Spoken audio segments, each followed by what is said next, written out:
अरुणा जी mic बंद करिए और अपना जो स्टडी मटेरियल से पीपीटी ले लीजिए, और जो भी रिकॉर्डेड लेक्चर्स हैं आप वहां से कवर कर लीजिए, ताकि आप लोग जो विद्यार्थी शुरू से पढ़ रहे हैं उनके साथ मैच कर सकें।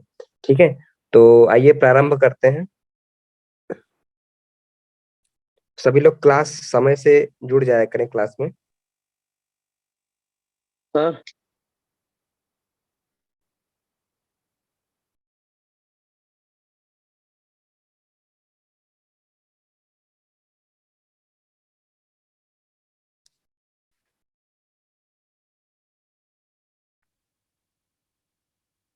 आप लोगों को स्लाइड दिख रही है? Yes yes sir. हाँ जी।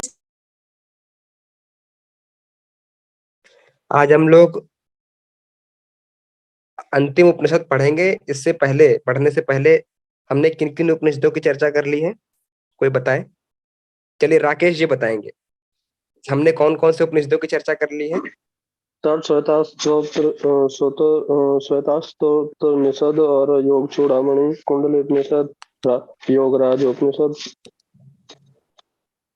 और सर कल मैंने कुछ पूछा था सर, क्या जी मतलब? चार हो गए हैं, चार हो गए हैं, तीन और बताइए, उसके बाद मैं आपके प्रश्न का जवाब दूंगा, वो लास्ट में दूंगा क्लास के बाद। योग चूड़ामणि सर मैंने इतने ही पढ़े, मैं तो आपकी क्लास ही 4 अटेंड की है अभी। चलिए और कोई बताए, और कोई बताए, कितने उपनिषद हमने पढ़ लिए हैं? श्वेतरोपनिषद, योग कुंडली उपनिषद, योग चूड़ामणि उपनिषद, योग तत्वोपनिषद, तत्वोपनिषद। और त्रिशिख ब्राह्मण उपनिषद, और एक और है बिंदु नाद नाद बिंदु उपनिषद। अच्छा, और योग राजो नहीं पढ़ा है हमने? ये तो कल ही पढ़ा है। जी हाँ जी। तो पढ़ लिया है ना हमने। चलिए अब हम लोग आगामी उपनिषद की चर्चा करते हैं। और अभी तक जिनने भी योग उपनिषद के कलेवर को समझा है, तो आप इतना समझ लीजिए कि इसमें ज्यादा कुछ है नहीं। आपने सिलेबस भी उठा करके देखा होगा, लेकिन बहुत कुछ है भी, क्योंकि हठ योग से बहुत कुछ मिलता जुलता है, और हठ योग अपने आप में एक बहुत महत्वपूर्ण और बहुत विशाल और ब्रॉड स्तर का विषय हो जाता है, क्योंकि उसके हर एक कॉन्टेक्स्ट में, हर एक अंग में कुछ ऐसी विशेष बातें बताई जाती हैं जो जिस पे नेट एनटीए विशेष ध्यान देता है, और प्रश्न वहां से बन करके आता है। ठीक है, तो उसमें योग उपनिषद भी उसमें पीछे नहीं है, क्योंकि इसका विषय ही हठ यौगिक है, पूरी तरीके से व्यवहारिक पक्ष प्रधान है। तो कहीं ना कहीं यहाँ पर जो चीजें बताई गई हैं पिछली क्लासेस में और अभी जो बताई जा रही हैं, उन पे विशेष ध्यान देने योग्य की जो चीजें हैं उनको मैं लगातार जब से क्लासेस ले रहा हूँ मैं फोकस करता हूँ, कौन से श्लोक आपको याद रखने हैं, किस तरीके से स्ट्रेटेजी अपनानी है, ये किस तरीके से आपको नोट्स प्रिपेयर करने हैं, किस तरीके से कंपैरेटिव स्टडी करना है, और किस तरीके से समान मिलने वाले कंटेंट को, समान मिलने वाले विषयों को भिन्न भिन्न रूप में उन्हीं के संदर्भ विशेष में कैसे याद रखना है। इन कुछ महत्वपूर्ण तथ्यों पर, महत्वपूर्ण बिंदुओं पर मैं लगातार चर्चा कर रहा हूं। तो आप सभी से यही अपेक्षा है कि जिस तरीके से चर्चा की जाती है उसी तरीके से आपको याद रखना है। वो आपके लिए काफी बेनिफिशियल रहेगा जब आप पेपर सॉल्व कर रहे होगे कंप्यूटर स्क्रीन के सामने। ठीक है, चलिए अब हम लोग अगले उपनिषद की चर्चा करते हैं। ध्यान बिंदु उपनिषद, नाम से ही क्लियर है कि इसमें ध्यान योग की चर्चा की गई है। ठीक है, कृष्ण यजुर्वेदी शाखा से लिया गया है, केंद्रीय भाव ध्यान है। इसमें जितनी भी बातें बताई गई हैं वो योग के एक ही अंग को लेकर के बताई गई हैं, जो कि है ध्यान। हालांकि अंतिम में कुछ, जब इसके अंतिम मंत्र हम लोग देखेंगे तो उसमें जो 6 अंग आते हैं उनकी चर्चा की गई है, लेकिन एक एक अंग को डिस्क्राइब नहीं किया गया है। शुरुआत से ही ध्यान को केंद्रीय, सेंटर्ड जो सब्जेक्ट है वो मेडिटेशन को रखा गया है। उसी के अनुरूप में, उसी के अनुक्रम में, उसी के अनुसरण में जो जो बिंदु महत्वपूर्ण होते हैं उस ध्यान के पक्ष में, वो सारे बिंदु यहाँ पर रखे गए हैं। ठीक है, ध्यान योग से प्रारंभ इसका किया गया है। एक और ऐसा उपनिषद है जिसमें ध्यान योग को केंद्रीय भाव बताया गया था, वो कौन सा उपनिषद है? श्वेतास्त्रोपनिषद। Very good. ध्यान योग से ऐसा कहा जाता है, इसके पहले मंत्र में ही, इसके पहले मंत्र में ही ऐसा बताया जाता है कि जो पर्वतों से भी ऊंचे पाप है, बहुत सारे हम योनियों से भटकते चले आते हैं, 84 लाख योनियां बताई जाती हैं।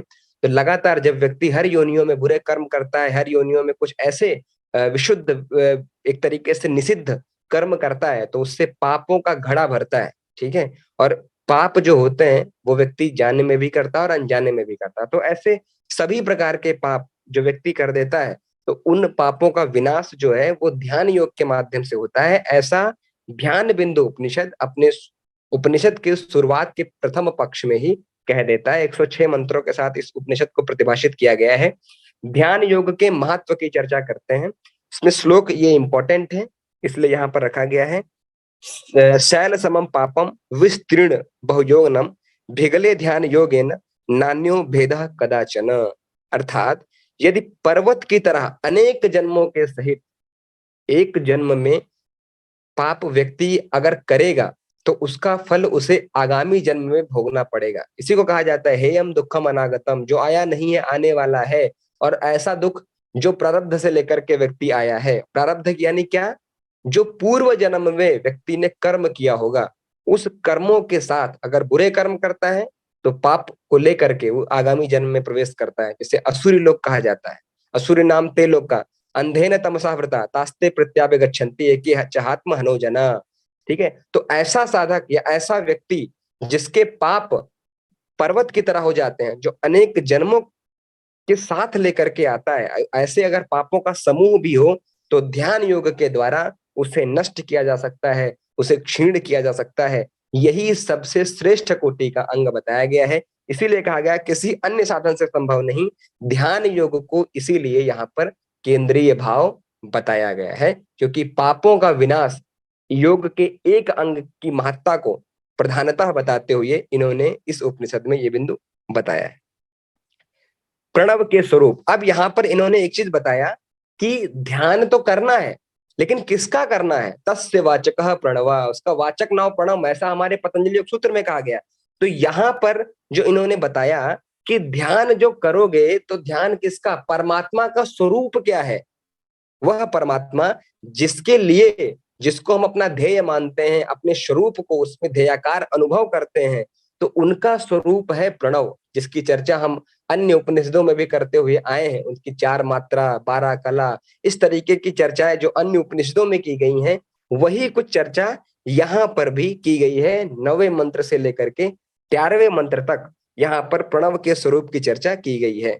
ओमकार रूपी एकाक्षर ब्रह्म ही सबका लक्ष्य है। यहाँ पर ध्यान के लक्ष्य की बात की गई। हर एक कर्म का एक लक्ष्य होता है। अगर आप यहाँ पर लाइव क्लासेस अटेंड कर रहे हैं, अगर आप कंटेंट पढ़ रहे हैं, अगर आप अध्ययन कर रहे हैं, तो आपका लक्ष्य क्या है, जेआरएफ क्वालिफाई करना अच्छे से अच्छे मार्क्स के साथ में, फर्स्ट अटेम्प्ट में, सेकंड अटेम्प्ट में, जिनका अभी सेकंड है उनको इसी बार क्वालिफाई करना। तो एक लक्ष्य होता है हमारा। उसी लक्ष्य को प्राप्त करने के लिए हम सतत प्रयासशील रहते हैं, हम सतत अध्ययन करते हैं, सतत अपने कर्मों के साथ, अपने धर्म के साथ, जब तक वो चीज हम प्राप्त नहीं कर लेते, अहर्निश हम उस कार्य को करते रहते हैं। तो अगर कोई साधक ध्यान कर रहा है तो उसका लक्ष्य क्या है, उसका लक्ष्य एकाक्षर रूपी ब्रह्म, ब्रह्म को प्रणव से एकाक्षर रूपी, यहाँ पर ओम से उसकी तुलना की गई है। और उस प्रणव को इन्होंने 3 प्रमुख मात्राओं में डिवाइड किया। ये सभी लोग जानते ही हो आप लोग, आकार, उकार और मकार। यहाँ पर कुछ अन्य बिंदु हैं जिन पर हमें फोकस रखना है, जिनको हमें याद रखना है कि आकार से संबंधित लोक, वर्ण, देवता, गुण, वेद, व्याहतियां या उससे संबंधित ईश्वर कौन कौन से होते हैं, ये बहुत महत्वपूर्ण है। ये जो बिंदु, ये जो चार्ट है ना, शिव संहिता से एक प्रश्न ऐसे ही आया था कि उकार से संबंधित देव का नाम। तो यहाँ पर जो ये देव है ये आइडियल है। ये जो ब्रह्मा विष्णु महेश हैं, आकार उकार मकार से जिन जिन मात्रा से जिन देव की तुलना की गई है, ये आइडियल है, ये चेंज नहीं होगा। चाहे आप शिव संहिता पढ़िए, आप सिद्ध सिद्धांत पद्धति पढ़िए, आप जो है अन्य उपनिषदों को पढ़िए, कुछ चीजें फैक्ट है, फैक्ट को कोई बदल नहीं सकता, उनको तथ्य कहा जाता है। मैंने कुछ समय पहले, कुछ दिन पहले प्रिंसिपल्स की परिभाषा आपसे पूछी थी कि सिद्धांत क्या होता है, तो कुछ ने कहा फैक्ट होता है, कुछ ने कहा अपरिवर्तनशील होता है। तो ऐसे ही कुछ इस जगत में भी कुछ सिद्धांत होते हैं जिनको कोई बदल नहीं सकता, उनके इर्द गिर्द ही अपनी बातों को व्यक्ति या साधक रखता है। ठीक उसी तरीके से योग के चाहे व्यवहारिक पक्ष की बात करें, योग के चाहे हम सैद्धांतिक पक्ष की बात करें, योग के चाहे अनुकरणीय पक्ष की बात करें, योग के चाहे हम किसी अन्य पक्षों की बात करें, वहां पर जो फैक्ट है, वहां पर जो तथ्य है, वहां पर जो सिद्धांत है, वो परिवर्तनशील नहीं। जैसे E बराबर MC स्क्वायर, फिजिक्स की फैक्ट की बात करी, इसको कौन बदल सकता है? न्यूटन के जो लॉ है, क्रिया प्रतिक्रिया का नियम या विस्थापन का नियम, जितने भी 3 प्रकार के उन्होंने नियम दे दिए, उनको कोई बदल नहीं सकता, आज तक कोई बदल नहीं पाया। ठीक है, प्रकाश की जो गति है उसको कोई बदल नहीं सकता है। उसमें अलग अलग फिर थ्योरीज आई, लोगों ने क्वांटम मैकेनिक्स थ्योरी आई, लोगों ने अलग अलग अनुक्रम में अपने अपने विचार रखे, लेकिन जो हमारे पूर्वज देके चले गए उसी के अनुरूप में ही हमें भी यहाँ पर रखना है। तो जो अनुभव इस प्रणव अक्षर के संदर्भ में ईश्वर के हैं, तो उनकी तुलना उसी से की गई है। जैसे यहाँ पर लोक, पृथ्वी लोक जो है उसकी तुलना आकार से की गई है, पीत इसका वर्ण है, देवता अग्नि, ठीक है, अग्नि तत्व जो जो हमारे देवता हैं, रजोगुण है, गुण और देवता और ईश, ये 3 बिंदु हैं जिन पर आपको फोकस रखना है, याद रखना है। गुण तो सबसे ज्यादा, गुण तो बहुत इंपॉर्टेंट है यहाँ पर। वेद, ऋग्वेद और व्याहतियां, व्याहते इति व्याहतियां, ऐसा कहा जाता है 21 प्रकार के लोक होते हैं, और यहाँ पर 3 लोक दिए गए हैं। यहाँ पर ऐसा बताया जाता है कि व्यक्ति हर अवस्था में किसी न किसी लोक में संव्याप्त रहता है। सिद्ध सिद्धांत पद्धति में 21 प्रकार के लोक बताए गए हैं, और उसमें ऐसा बताया गया कि व्याहतियों का तात्पर्य यह है कि हर व्यक्ति किसी न किसी रूप में किसी न किसी लोक से संबंधित होता है। भूव, भुवः, स्वः, मर, अपः, तपः, ऐसे करके लोक आते हैं। ठीक है, तो यहाँ पर 3 व्याहतियां यानी 3 लोक, ठीक है। जो व्याहतियां मतलब, लोक तो ये आपके पृथ्वी अंतरिक्ष द्यू हो गए, व्याहतियां मतलब आप किस रूप में व्याप्त हो। ठीक है, अगर आप लोग होम करते हो, अगर आप लोग यज्ञ करते हो, तो वहां पर कुछ आहुतियां दी जाती हैं जो घी से दी जाती हैं। ओम अग्नये स्वाहा, ओम भू स्वाहा, ओम भुवः स्वाहा, ओम स्वः स्वाहा, ऐसे करके। मतलब हम उन लोगों को तृप्त करते हैं जहां पर हमारी व्याप्ति है सूक्ष्म रूप से। इसीलिए व्यक्ति के 3 स्वरूप भी बताए गए, स्थूल, सूक्ष्म और कारण। ठीक है, व्यक्ति से शरीर होता है तो स्थूल इस पृथ्वी लोक पर होता है जिसकी, और अगर व्यक्ति सूक्ष्म हो जाता है तो फिर अंतरिक्ष लोक या भूलोक या भुआ लोक, या फिर अपने कर्मों के अनुरूप नरक लोक या स्वर्ग लोक की प्राप्ति होती है, ऐसा वैदिक ग्रंथों का कहना है, जिनको वेदों पर विश्वास होता है। ब्रह्मा इनसे संबंधित ईश्वर है, और उकार की अगर हम बात करें तो उकार जो है इनका लोक अंतरिक्ष है, शुक्ल इसका वर्ण है, वायु देवता सतोगुण से संबंधित है, वेद यजुर्वेद, यजुर्वेद से संबंधित है। ये जितनी बातें हम पढ़ रहे हैं ये ध्यान बिंदु उपनिषद के कॉन्टेक्स्ट में पढ़ रहे हैं, तो अगर आपने इससे पहले इस तरीके की कोई चर्चा की हो तो वहां से अलग ही रखना है, क्योंकि ये इसी के अनुरूप में है। ठीक है, भुवः व्याहति और विष्णु इसके देवता हैं या विष्णु इसके ईश्वर है। ठीक है, मकार, मकार लोक, द्युलोक, लोक भी एक तरीके से महत्वपूर्ण है। कृष्ण इसके वर्ण है। लोकों की अगर मैं बात करूं तो एक उपनिषद है ऐतरेय उपनिषद, तो ऐतरेय उपनिषद में भी लोकों की चर्चा की गई है। ये प्रमुख उपनिषद का एक महत्वपूर्ण उपनिषद है। इसमें भी 4 प्रकार के लोक बताए गए हैं, और शरीर से उसकी तुलना की गई है कि किस शरीर में किस लोक की व्याप्ति। और अगर डीप में लोक की चर्चा करनी है तो सिद्ध सिद्धांत पद्धति इज द बेस्ट, क्योंकि वहां पर 21 प्रकार के लोक हैं, और हर एक अंश से, हमारे हर एक ग्लैंड से, हर एक तंतुओं से लोगों की तुलना की गई है। ठीक है, 7 प्रकार के पर्वत, 7 प्रकार के समुद्र और 9 प्रकार की नदियां, इनकी तुलना हमारे शरीर से की गई है। मेरू, बहुत प्रकार की एक तरीके से यौगिक एनाटॉमी अगर हमें पढ़ना है, यहाँ पर ये हम जो पढ़ रहे हैं अभी, आकार उकार मकार, ये एक तरीके से एनाटॉमी ही है, किसी की संरचना का अध्ययन करना। अभी हम किसकी संरचना का अध्ययन कर रहे हैं? अभी हम प्रणव की संरचना का अध्ययन कर रहे हैं, उनकी 3 मात्राओं को डिफाइन कर रहे हैं, उसके बाद उनके अंदर क्या है उसको देख रहे हैं, लोक क्या है, देवता क्या है। ऐसे अगर हमें अपनी यौगिक एनाटॉमी देखनी है तो सिद्ध सिद्धांत पद्धति इज द बेस्ट। अगर फिजिकल एनाटॉमी देखनी है तो फिर जो आपके सिलेबस में एनाटॉमी फिजियोलॉजी, वहां से हमें अध्ययन किया जाता है। तो ये एक तरीके से स्पिरिचुअल एनाटॉमी है जो हम अभी पढ़ रहे हैं। ठीक है, सूर्य देवता तमोगुण से संबंधित है, साम इसके वेद हैं, स्व व्याहति और महेश्वर इसके ईश्वर हैं। ठीक है, तो यहाँ पर ईश्वर के संदर्भ में भी कहा गया है, क्लेश कर्म विपाका सैर परामर्श पुरुष विशेष ईश्वर, ऐसे व्यक्ति या ऐसे साधक या ऐसी आत्मा जिसपे ना ही कोई क्लेश, ना ही कोई क्लेश हो, ना ही किसी प्रकार का विपाक हो, ना आशय, इस तरीके के जो गुणों से युक्त होता है, इन सब चीजों से रहित होता है, वह ईश्वर बताया गया। तो ईश्वर श्रेष्ठ होता है। ठीक है, ईश्वर जो होता है वो ऐसा माना जाता है कि जो ओम है, जो परमात्मा का एकाक्षर रूप है, उसकी शक्तियां होती हैं ब्रह्मा विष्णु महेश, फिर वो अलग अलग रूप में अन्य देवताओं में विभाजित होती हैं, यक्षों में विभाजित होती हैं, गंधर्वों में विभाजित विभाजित होती हैं, अन्य कोटियों में विभाजित होती हैं, असुरों में विभाजित होती हैं, मनुष्यों में विभाजित होती हैं। इसीलिए ऐसा कहा जाता है कि जो हमारा अंश है, जिसे हम आत्मा कहते हैं, वह आत्मा उस परमात्मा का ही अंश होता है। हम उन्हीं के ही स्वरूप हैं। अपनी आत्मा में दूसरों की आत्मा को समझना, यस्मिन सर्वाणि भूताना आत्मन्योवानुपस्थिति, इस तरीके के जो भाव होते हैं, जो हमें हमारे अंदर गहराई को बताएं, जो हमारे अंदर के आत्म स्वरूप से हमें परिचित कराएं, तो इस तरीके की जो बात है वो वास्तव में एक आध्यात्मिक अनुभूति को पैदा करता है। वो वास्तव में एक योग के सिद्धांतों को प्रादुर्भावित करता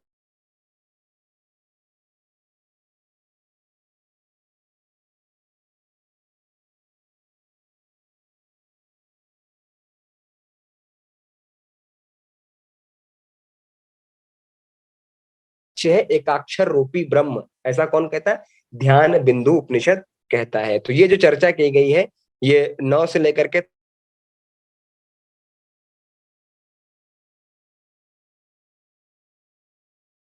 सर आवाज नहीं येत आहे.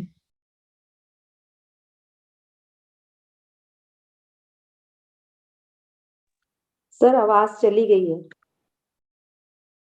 अभी आवाज आ रही है? अब आ रही है सर. जी हाँ, परफेक्ट। सर आवाज नहीं आ रही.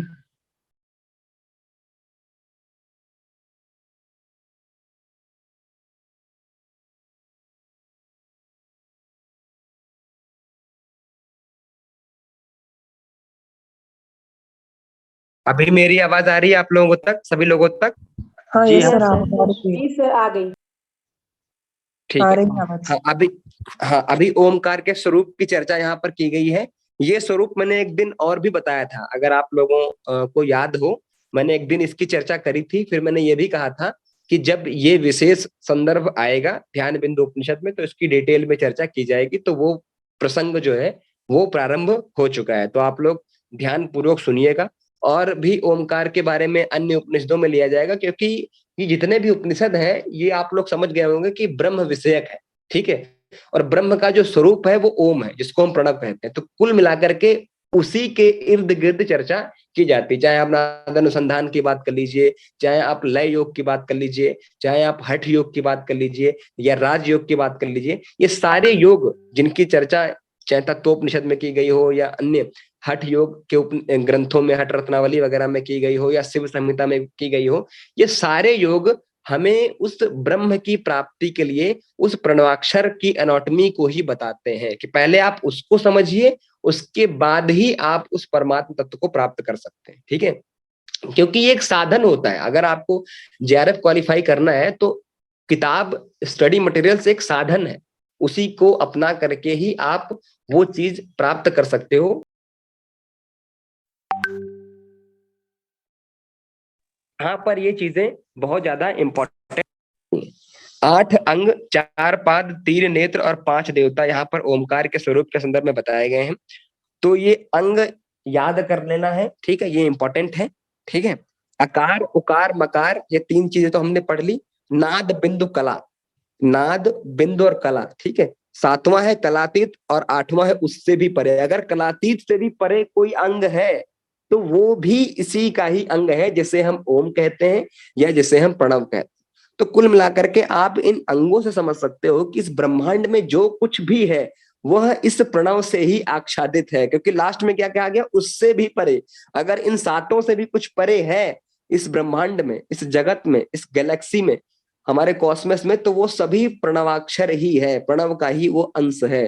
कितना डीप, कितना गहरा ज्ञान प्रणव के संदर्भ में यहाँ पर दिया गया, जो अंग विशेष के रूप में इस चीज को प्रतिभाषित करता है।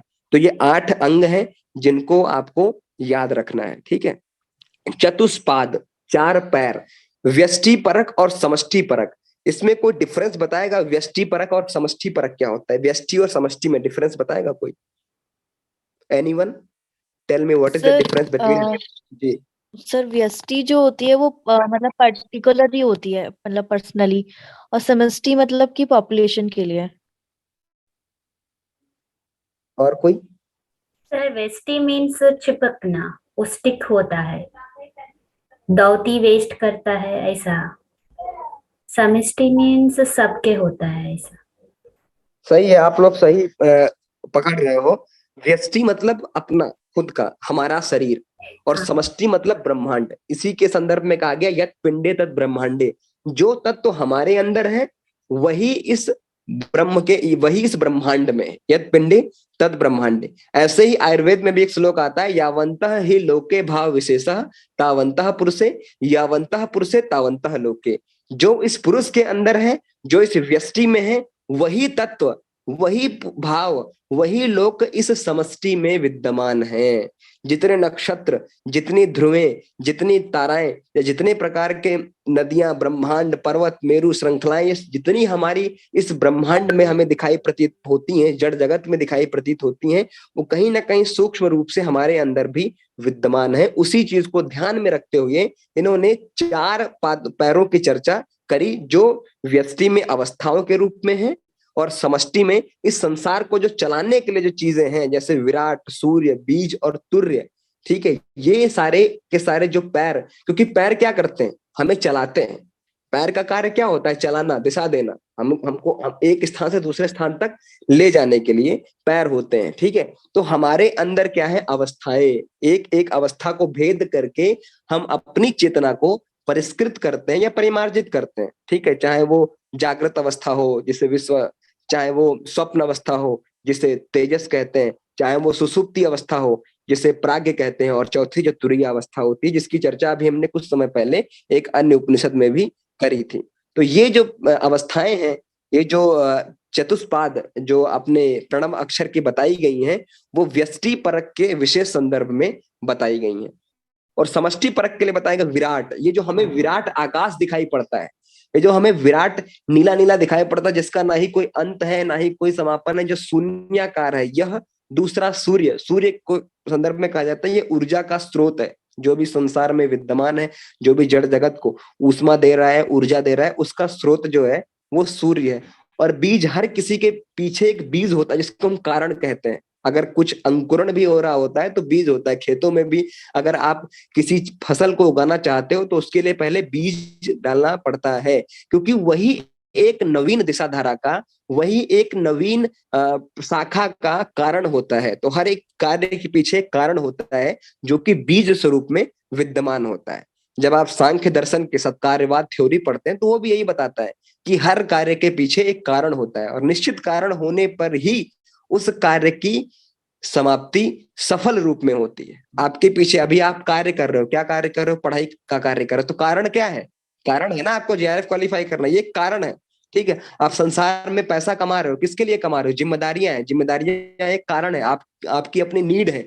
कुछ लोगों को तो भौकाल होता है, भौकाल में पैसे कमाना, तो वो भी एक कारण है। तो हर व्यक्ति के पीछे, हर कर्म के पीछे, हर क्रिया के पीछे एक कॉज होता है, वही कॉज बीज का रूप ले लेता है। ठीक है, वही एक अंकुरण होता है जो इस संसार को चलायमान है, क्योंकि पाद मतलब जो चलायमान है, जो चलाने के लिए एक कॉज है, जो कारण है। तुर्य, तुर्य जो होती है वो एक अवस्था के बारे में बताया गया है, जो समष्टि परक अवस्था होती है, जो तुर्यातीत से भी परे है, जो तुर्यातीत से भी परे है, जो समष्टि परक अवस्था को प्रतिभाषित करती।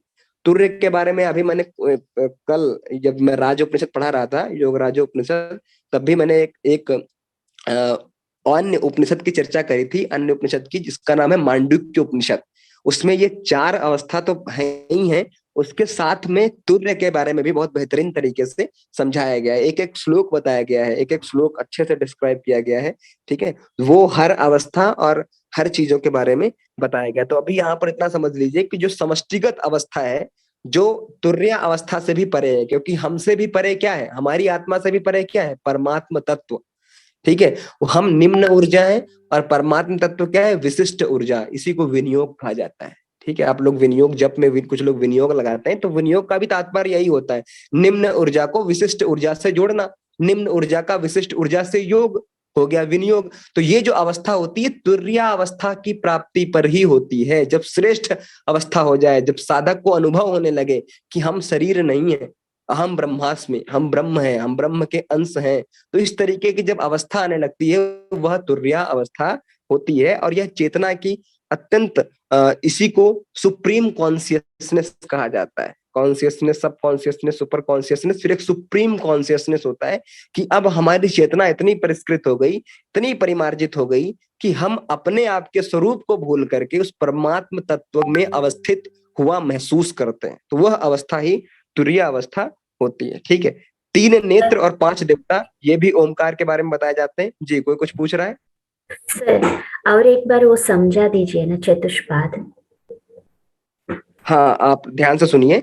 जो व्यष्टि परक है वो अवस्थाओं के बारे में बता रहा है, विश्व तेजस प्राज्ञ तुरीय।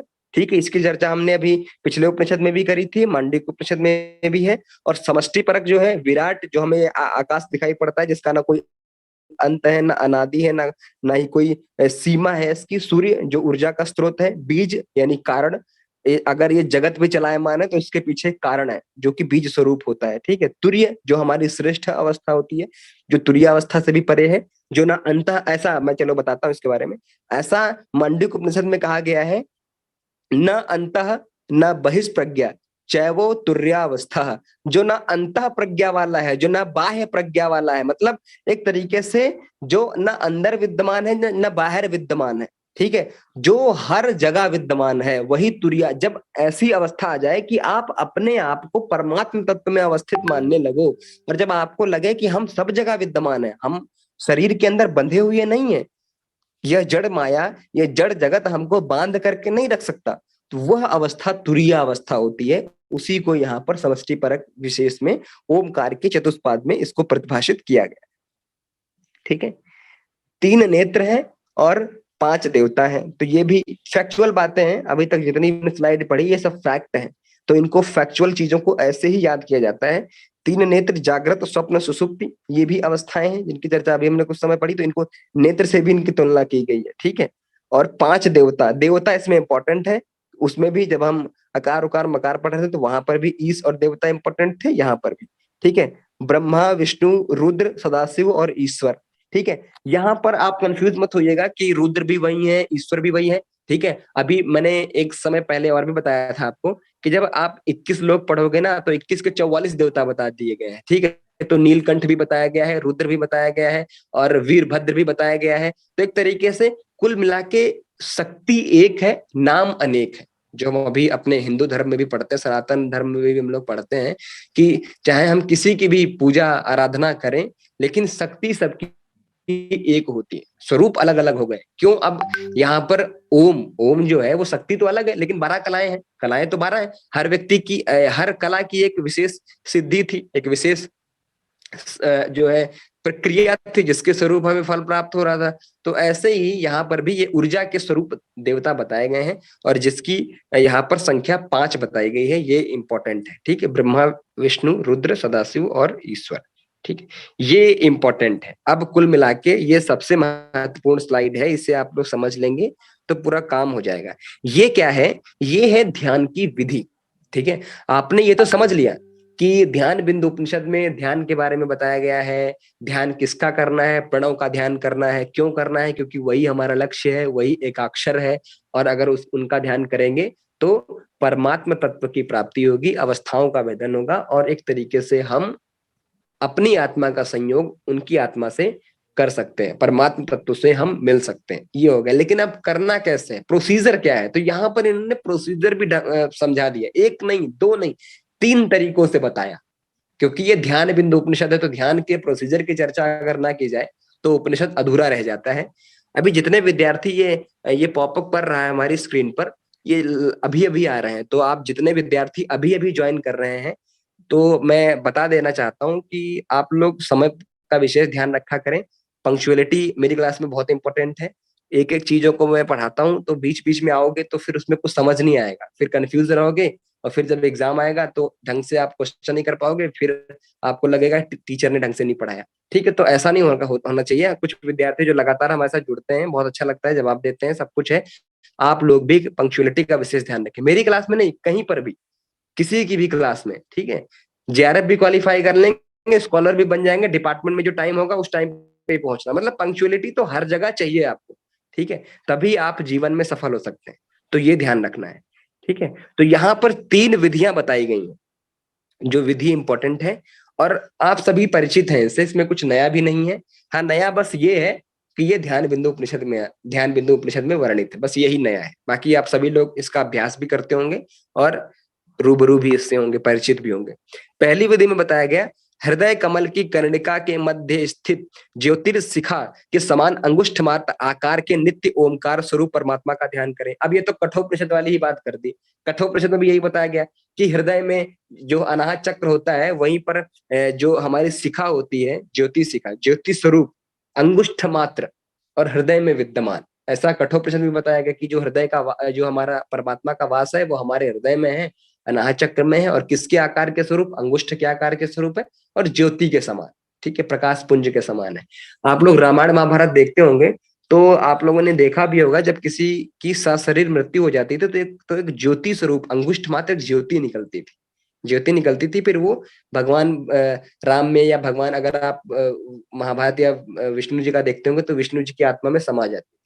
तो कुछ लोगों ने उस जो टीवी सीरियल में वो जो कॉन्टेक्स्ट रखा है ना, वो यहीं से पढ़ के लिया गया है कि ये अंगुष्ठ मात्र है, ज्योति स्वरूप है, तो एक तरीके से यही आत्मा है। तो कुछ लोग ऐसा समझ लेते हैं।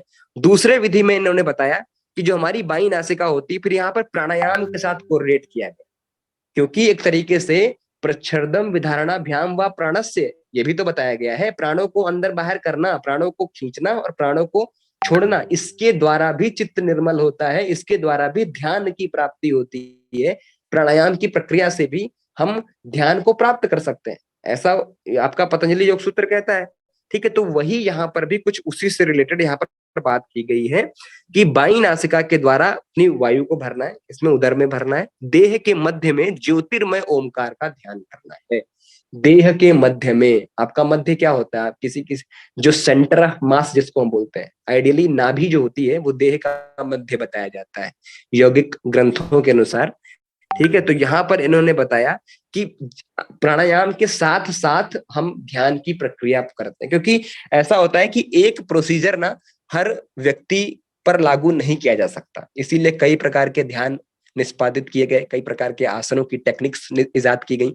एक तरीका सब पर अप्लाई नहीं हो सकता, क्योंकि सबकी बॉडी अपने अपने अनुसार होती है, सबकी परिस्थितियां अपने अपने अनुसार व्यक्ति बनाता है। तो यहाँ पर भी इन्होंने 2-3 विकल्प दे दिया कि अगर पहला नहीं तो दूसरा, दूसरा नहीं तो तीसरा, ठीक है। तो तीसरी वाली तो यहाँ पर दूसरा वाला में तो यही है कि प्राणायाम के साथ साथ देह के मध्य में ओमकार का ध्यान करना है, उसी के द्वारा आप परमात्म तत्व को प्राप्त करोगे। तीसरी विधि इंपॉर्टेंट है और तीसरी थोड़ा कठिन भी है, ठीक है। इसमें कुछ अरुणी और ऊपर और नीचे अधर और उत्तर अरुणी की बात की गई है, तो ये थोड़ा सा टेक्निकल टर्म है, ज्यादा घबराने की बात नहीं है, ये समझ सकते हैं आप। अंतःकरण को अधर, अधर यानी नीचे, अरुणी बना करके बनाना है, मतलब अंतःकरण को नीचे की तरफ, प्रणवाक्षर को ऊपर यानी उत्तर के अरुणी बना करके ध्यानाभ्यास से अग्नि की भांति व्याप्त गूढ़ तत्व को परमात्मा का साक्षात्कार करना। यहाँ पर ये चीज मैं फिर से समझाता हूँ आराम से, कि जो हमारी आत्मा है, हमारी अपनी आत्मा, ठीक है, इसको एक तरीके से ऐसा मानना है कि हमारी आत्मा, ये तो स्वाभाविक सी बात है, हम अपनी, अगर हम विनियोग की बात करें तो वी का मतलब होता है विशिष्ट, नी का मतलब होता है निम्न, और योग का मतलब होता है जुड़ाव, ठीक है। तो यहाँ पर भी वही चीज बताएगा कि जो हमारी आत्मा है ये निम्न है, नीची कोटि की होती है, क्योंकि हम उस कोटि को प्राप्त कर रहे हैं जो सबसे सर्वश्रेष्ठ है। शरीर से तो आत्मा उत्तम है, इस जगत से भी आत्मा उत्तम है, नो डाउट, ये तो जड़ से तो चेतन तत्व तो ऊपर होता ही होता है, लेकिन परमात्म तत्व की बात करें, प्रणवाक्षर की बात करें, ओम की बात करें, तो इससे, उस ऊर्जा से यह निम्न है। इसी चीज को यहाँ पर बताया। जैसे अरणी और मथनी आपने देखा होगा, जिसको घिसने पर आग उत्पन्न होती है, आप लोगों ने सुना भी होगा, अरणी और मथनी को घिसने पर आग उत्पन्न होती है। अरणी को नीचे रखा जाता है, मथनी को ऊपर, फिर जब घिसते हैं तो आग उत्पन्न होती है। आग का बेसिक क्या, ऊर्जा उत्पन्न होती है। ऐसे ही यहाँ पर भी बताया कि आत्मा को नीचे की तरफ और प्रणवाक्षर को ऊपर की अरुणी बना करके जब अग्नि की भांति घिसोगे, जैसे अरुणी और मथनी को घिसने से अग्नि उत्पन्न होती है, ऐसे यहाँ पर बताया कि ध्यान के द्वारा अग्नि उत्पन्न होती है। अग्नि कौन सी? उस परमात्म तत्व की ऊर्जा, जिसको हम फेस करना चाहते हैं, जिसको हम अनुभव करना चाहते हैं, वह विशिष्ट ऊर्जा जिसको हम विनियोग के रूप में अनुभव करते हैं। तो वही चीज यहाँ पर बताई। ये कुछ बड़ी बात नहीं है, बस अरुणी और मथनी को घिसने पर जो ऊर्जा उत्पन्न होती है, बस उसी चीज को यहाँ पर कोरिलेट कर दिया गया है कि आत्मा को निम्न ऊर्जा समझना और प्रणवाक्षर को ऊपर यानी विशिष्ट ऊर्जा समझ करके ध्यान के द्वारा परमात्म तत्व का साक्षात्कार करना। यह जो है, यह विधि जो है, यह ध्यान की तृतीय विधि बताई गई। ठीक है, तो जो हम लोग प्रैक्टिकल करते हैं वो दूसरी वाली प्रैक्टिकल ज्यादा हम लोग करते हैं कि जब हम लोग स्वाभाविक रूप से मेडिटेशन करते हैं तो कहीं ना कहीं श्वास प्रश्वास पे भी ध्यान रहता है और उस परमात्म तत्व का भी अनुभव करते हुए हम अपने लक्ष्य को प्राप्त करते हैं। अब जैसा कि मैंने क्लास के प्रारंभ में ही कहा था कि यहाँ पर 6 अंगों की चर्चा तो है, लेकिन एक एक अंग को डिस्क्राइब नहीं किया गया है, केवल ध्यान पर ही फोकस किया गया है। तो ये बस ऐसा श्लोक मिलता है, 4 आसन मिलते हैं, ये इंपॉर्टेंट है, ये ध्यान रखना। आसनम प्राण संरोधा प्रत्याहारश्च मूलतः ध्यानम समाधिरेतानि योगंगानि भवन्ति षट्। ठीक है, तो ये करके 6 अंग यहाँ पर केवल नाम वर्णित है। जैसे कि पिछले उपनिषद में 10 प्रकार के यम थे, केवल नाम वर्णित थे, एक एक यम को डिस्क्राइब नहीं किया गया था। ऐसे ही इस उपनिषद में केवल 6 अंगों के नाम वर्णित हैं, डिस्क्राइब नहीं किया गया, केवल 2 अंगों को ज्यादा डिस्क्राइब किया गया और इसमें से भी सबसे महत्वपूर्ण ध्यान को बताया गया है और फिर 4 आसन बताए। ठीक है, ये इंपॉर्टेंट है, ये ध्यान रखना है। सिद्धासन, भद्रासन, सिंहासन और पद्मासन। ठीक है, ये इंपॉर्टेंट है। हाँ, कई बार कंफ्यूज हो सकते हैं, बहुत सारे उपनिषद अभी हमने पढ़ लिए हैं, 7 उपनिषद हमने पढ़ लिए हैं, तो उनमें भी बहुत सारे उपनिषदों में आसन बताए गए हैं। तो जैसा कि मैंने बताया कि चार्ट बनाना है आपको, चार्ट में एक एक उपनिषद के आप लोग कितने आसन है, कितने प्राणायाम है, क्या लाभ है, कितनी मुद्राएं हैं, अगर जिसमें नहीं है तो उसको छोड़ देना है, उसमें अपने हिसाब से इंक्लूड नहीं करना है। तो उससे एक कंपैरेटिव स्टडी हो जाएगी, आप लोगों के लिए आसानी हो जाएगी याद रखने के लिए। ठीक है, नाड़ी और प्राण देखिए। सर सिंहासन और सिंहासन सेम होता है, अलग अलग होता है? सिंहासन, सिंहासन है, सिंहासन जो अभी हम लोग अन्य सिंहासन। ठीक है, सिंह गर्जनासन भी इसको बोलते हैं।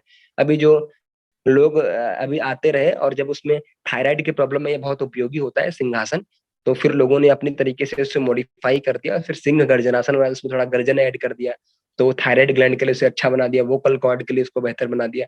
तो ये चीजें हैं, तो ये मॉडिफाई भी किया गया है, लेकिन शास्त्रों में से सिंहासन बताया गया। ठीक, नाड़ी और प्राण, यहाँ पर नाड़ियों की तुलना नहीं की गई, किस अंग से क्या है, बस स्पष्ट नाम दे दिए गए और नाम वही है, बस सीक्वेंस ये है। सीक्वेंस हो सकता है ऊपर नीचे हो, जो अभी हमने पिछले उपनिषद पर देखा था, परंतु 10 के 10 वही हैं। ईड़ा, पिंगला, सुषुम्ना, गांधारी, हस्तजीवा, पूषा, यशस्विनी, अलंबुसा, कुहू और शंखिनी। ठीक है, और 10 प्रकार के प्राण दिए गए हैं, जिसमें 5 मुख्य हैं और 5 उप प्राण हैं।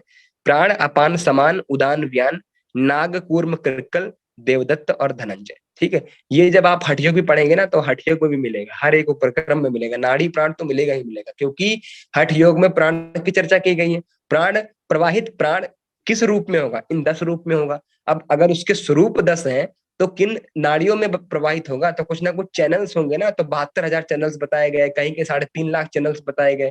ठीक है, फिर उसमें से भी 72 प्रमुख, फिर उसमें से भी 10 को अति प्रमुख और 3 को सर्वश्रेष्ठ बताया गया। ठीक है, तो ये यहाँ पर इसकी यौगिक एनाटॉमी के रूप में ये बताया गया।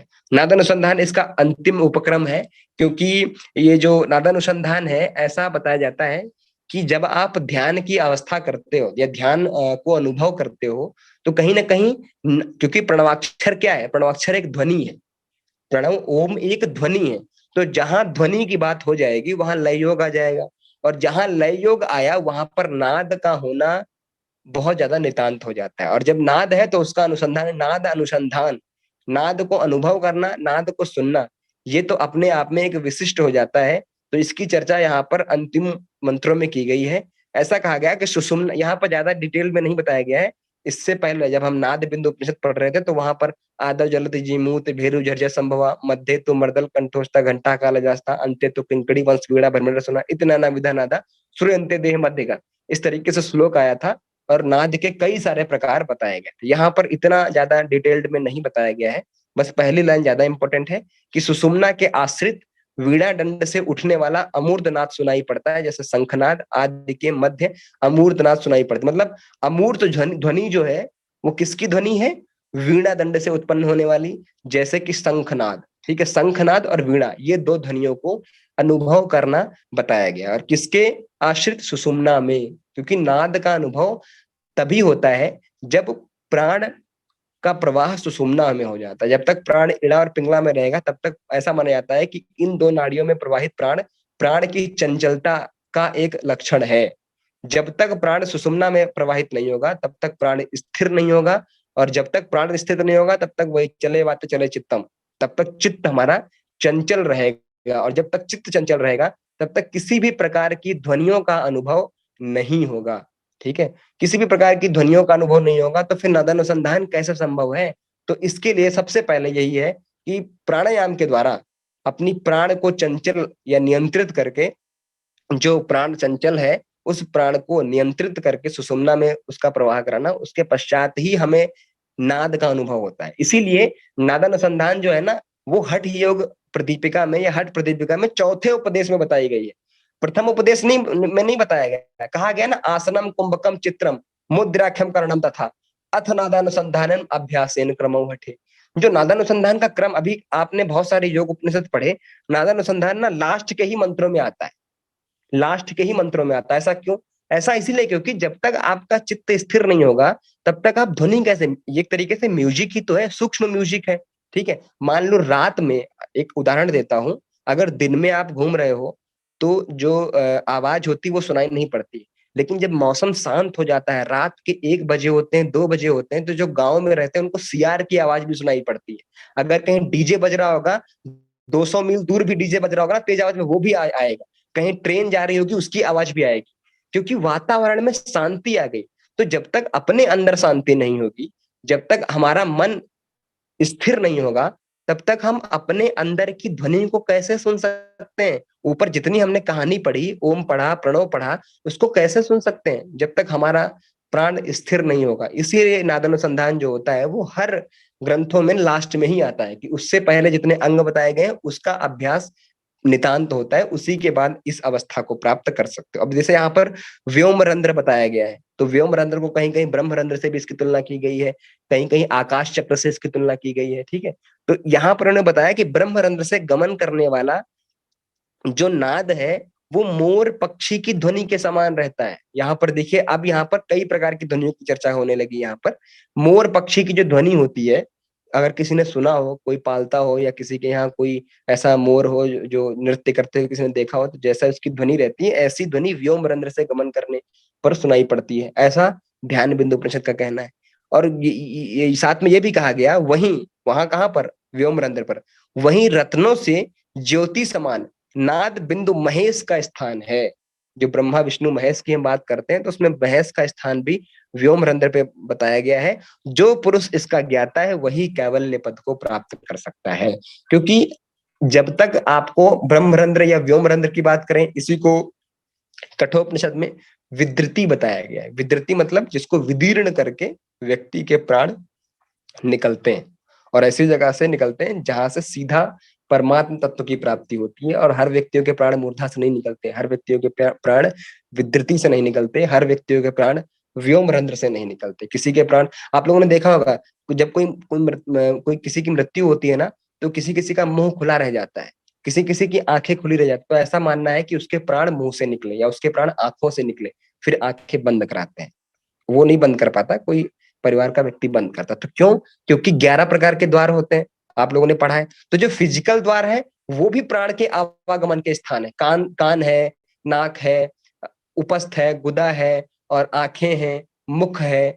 ठीक है, तो ये भी द्वार है। और सूक्ष्म द्वार की बात करें, व्योमरंध्र है, ब्रह्मरंध्र है। जो साधक होता है उसके प्राण ब्रह्मरंध्र से निकलते हैं, उसको व्योमरंध्र कहा जाता है। तो वहां पर ही महेश का स्थान है।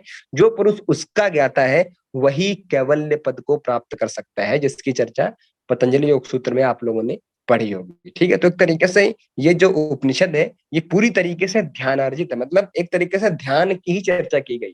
तो जब कभी कंफ्यूजन में होंगे ना आप लोग, जैसे जब कभी प्रश्न आता है, बहुत सारी चीजें याद रखनी होती हैं, हम लोग नहीं याद रख पाते हैं, जो लोग अभ्यास कम करते हैं वो नहीं याद रख पाते।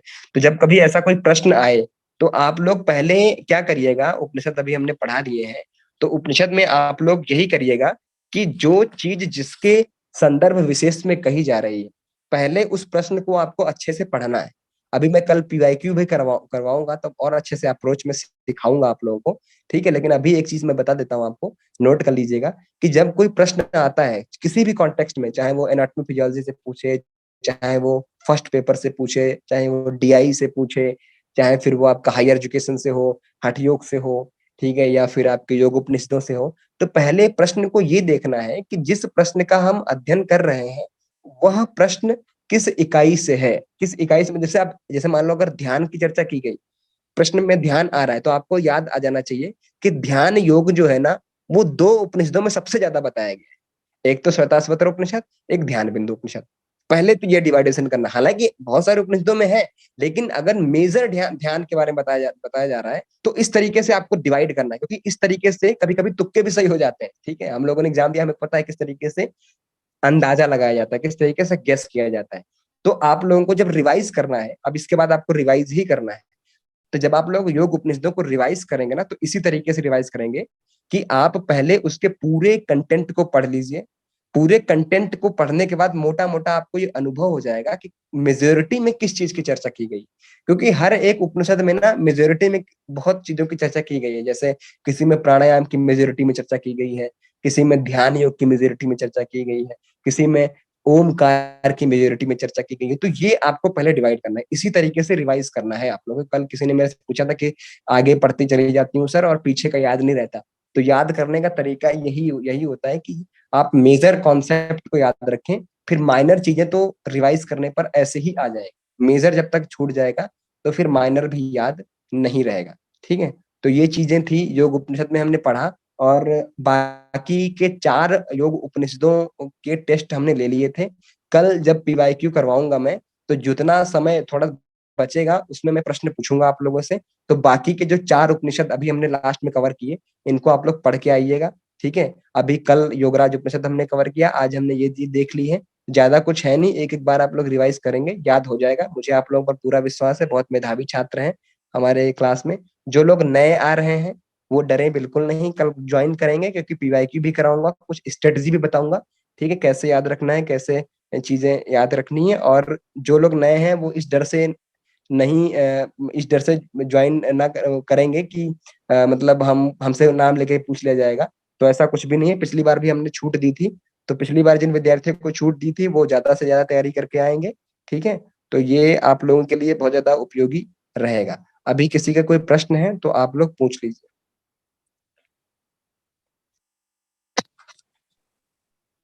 सर अरुणी क्या है, अरुणी?